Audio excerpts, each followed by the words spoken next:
Akwa Okuko na-deceive youth. Nwa gị nwoke bụ ọzọ nna na-edress ka nwaanyị na-egbe egwu na-eme ihe na kendo na-eme impact their life. Ka anyị gwa nwaanyị eziokwu.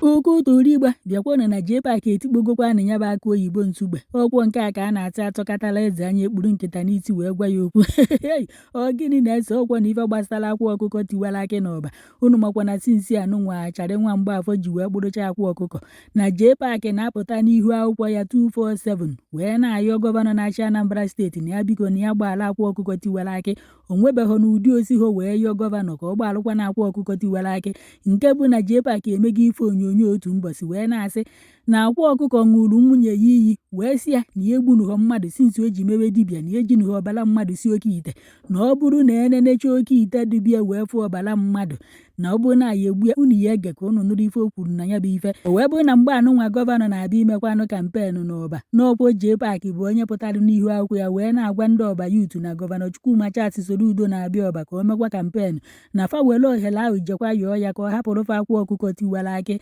n'ọkwa nke ahụ ka eruziere ndị ọba yutu wee segburu ana gọvanọ wee nọrụzie ebe ahụ wee na-asị na Akwa Okuko na-emebisi ọba yutu na Akwa Okuko aha akụ ezigbo mkpụrụ na onwe ife a na-amụta n'aka ya na ịghọrọ ụmụ unu na-egere ya bụ ife onyonyo ọkwa ya ka Jpac ji wee gbaa iwe wee pụta ebe a wee sị gọvanọ nwa ya nwoke bụ ụzọ nna na-agbala anyị fres otuji aka n'elu otuji aka n'ala okolo akpa ụmụ nwaanyị obukọrọ ngwa ọgụ na ngwa agha ụmụ nwaanyị na-ebu n'ime akpa pụta n'ihu akwụkwọ na-egosi anyị na ya gwa anyị ife ụzọ nna nwa ya na-ekuzikwalu ndị yutu n'ife ọ na-egosi n'ihu akwụkwọ na ọ na-ekuziri ndị yutu ka fa bụrụzie bọọbụ nwa amama ka ọ na-ekuziri ndị yutu ka fa bụrụzie jezibran otu birigokwa asịkwana ugwu kwuo n'ụzọ nna na Akwa Okuko tiwara akị kedu onye ọdụ ka onye na-amụta ife n'aka ya tiile anyị na kọmentị. Excellency, with due respect, gwa anyị na ị chọrọ irelease Akwa.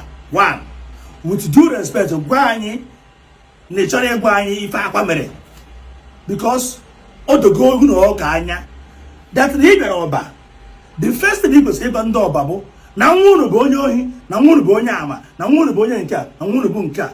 Anyị anụrụ ka ikwu na Akwa Okuko bụ kidnapper, anyị anụrụ na ka ikwu na Akwa Okuko bụ onye ohi, anyị anụrụ ka ikwu na Akwa Okuko bụ nke a, anyị anụrụ ka ikwu na Akwa Okuko bụ nke ọzọ. O nwere evil ikwuru Akwa Okuko na-eme nọ na stop deceiving the youth. If I may ask, which youth can they deceive? Akwa Okuko posted something online, Facebook, which man abroad do want to cover on with Facebook. Facebook is not air. Only on Facebook, Mark Zuckerberg is open something. In here on a post, only China watch here, only Britain na watch here, only America na watch here, only Russia na watch here. Or somebody watch there in Indonesia. Be here, made a ticket, made a visa, or where in Indonesia. Or host in Indonesia. Also, Anambra na worship Akwa Okuko. Facebook is not meant for Anambra people. Facebook is not meant for ndị Igbo. It's meant for the world. And the post here Facebook plus 18. If you're not up to 18 years, you're not allowed to use Facebook handle. Or plus 18. Akwa Okuko can deceive youth. Nwa gị nwoke bụ ọzọ nna na-edress ka nwaanyị na-egbe egwu na-eme ihe na kendo na-eme impact their life. Ka anyị gwa nwaanyị eziokwu. Nwa nwoke nọ London na-epost ihe anya nọrọ ya na watch na Anambra State na watch na Imo na watch ya kedu life ọ na-eme kedu ihe ọ na-eme impact na life of the youth. Ọkwa ihe anyị bụrụ na-edress ka nwaanyị bụrụ akpa ụmụ nwaanyị na-ewepụtasị ihe one by one. Ọkwa ihe ọ na-agwa ihe a bụ ka ndị Anambra bidozi emebe gịnị iwe ka nwaanyị dress ka nwaanyị gebe isi ihe isi ahụ nwa nwoke na-eghe ọ na-eme youth impact. Ka anyị gwa nwaanyị eziokwu ọbụbụrụ chọghị release Akwa isi ahụ ọzọ nna na-eghe gba isi white as a child of God, as onye na-eje ụka etu isi bụrụ onye ụka gwa anyị eziokwu na as a professor who you be, Your Excellency, ịpụta na lecture room na-akụziri fụ nwatakịrị akwụkwọ ya afụ nwa akwụkwọ a student bịara ghe isi eghe bata na ya lecture room gbapuo ntị. What will you tell that child? Ị ga-asị ya congratulations that na ị na-eyi ife ịmara na dressing in a modern apparel na dressing in a modern apparel bụ na ị glorify the culture of ndị Igbo. Nya dress in a modern apparel be glorify the culture of ndị Igbo. Mmadụ ị ga-esi eghe gbapuo ntị because deceiving the youth. Why must Akwa Okuko be different? Also, Akwa Okuko native doctor of Anambra State. If I may ask, that thing in the Akwa Okuko they deceive the youth. On what aspect? Does even now nothing like native doctor in Anambra State again. I am standing for Akwa morning, afternoon, night. That Akwa Okuko is innocent. They are just denying him, detaining him for nothing. Today, everyone on Waba, I can go many native doctor on Waba, still practicing their spiritual work, posting it online. Everyone on Okija, I can go so many native doctor in Okija, still operating, practicing their native doctor in Okija. Why must he take a hit? I don't got more. I don't got so many people now. I'm here deep as a pastor. I don't got so many places. Since that time, go now. I got so many native doctors, so many years why still practicing their this and posting online. Why is it you say Akwa Okuko that's not a deceived youth? Or they deceive youth in that Akwa Okuko deceive youth. Man, Your Excellency, Akwa Okuko deceive youth. A man need how much expensive burial in Anambra State. Yes. If na Akwa Okuko truly deceived the youth, much easier expensive burial in Anambra State. Because the expensive burial native man na high BP and pressure. Only on top to spend the amount of 1 billion naira in burial. And still you will come the occasion. And I to rapper. Yeah, because the occasion and I to rapper, which means the law. Now, he ne kuba that they deceive youth when they deceive youth. Over now $4. I can want your temple. On one your temple, abroad. Onye mpe de tengwo na egbu akwụ $4 n'aka onye aha agha onye ohi mana $4 n'aka ndị ọgaranya ọ bụrụ business na eji eme business, which means a poor man cannot lay his hand on dollar. Akwa Okuko, I had to tell you, he is innocent.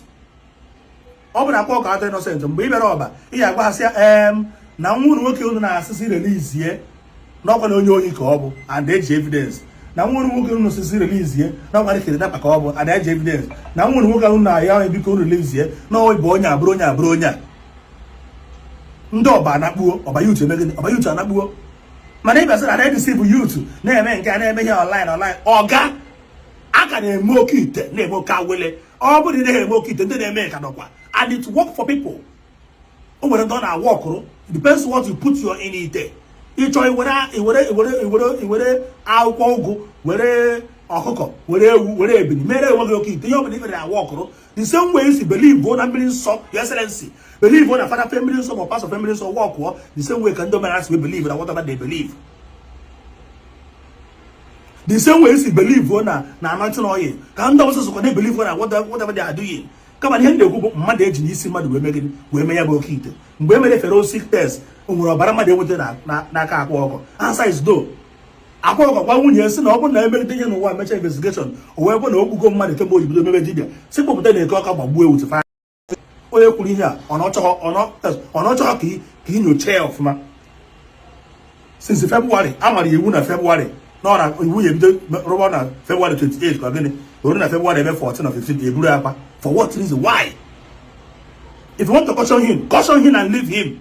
He is somebody's son. He's somebody's son. Mped ndo. Ọ nwa mmadụ ka ọ bụ. Ọ bụ na akwa na-eti egwu na-akịta agha isi. If you watch even isi nke ebe ọ natara chi. Since eji wee mụọ akwa akpụbeghị dread ya. Kemgbe eji wee mụọ ọkpụbeghị dread ya. The first man on earth bụ ihe na-akpọ ọkọ moto beji amatụ na Nnewi. The first man bụ ihe akwa moto beji amatụ na Nnewi mgbe ọ bịara beria at the age of 12 years. Before he never made the arrest, take background on at the age of 12 years, Akwa Okuko has become millionaire. At the age of 15 years, all go on. So check it, see on the arrest. How about the GMA campaign? Say the GMA campaign. Or your GMA want to carry with the Akapo for what you value your own son, your own. We also value for own keeper. Akwa Okuko deceive youth. If Akwa Okuko actually deceive the youth, only they see again now na TikTok and Facebook agbara ya egwu gbapuo ntị with akpọ nwanyị. Kedu ife ọ na-agba ndị youth ka ha mee? Because I watched the video. I still watch the video. Mana oru kita do make that say no na is old jurisdiction. No na London they make video. He say again. Mana to tell you that the Facebook is for all. Here I post there about na number that I watch here. And they cannot tell me that na me pay Facebook na if I see something on my phone, mama watch. I go watch them. Watch here. Obuna na convince him now. Obuna chegari am that I should now be following his footstep and pattern. Or all the six behemua. my son nwe go to take phone go me assignment fo onye gere isi ge nwa nwoke gere isi ye gba spray gba yere ntị buru akpọ ụmụ nwaanyị na-eme na second oru tomorrow mbata tomorrow my son gaga isi ye bido gbapụ ntị ma jụ ebe go so mụta on Facebook. The conclusion of the whole matter, but if you're not up to 18 years, stay away from social media. Akwa Okuko will deceive. I get to tell Doba. All about YouTube, make sure know that they cannot be able to talk, though they were not given privilege to talk. I am here to tell them Doba that Akwa Okuko is an innocent child. All about Akwa Okuko are innocent. Government ban you with evidence. Ban you from Akwa Okuko committee with evidence. I don't want to carry and not joy.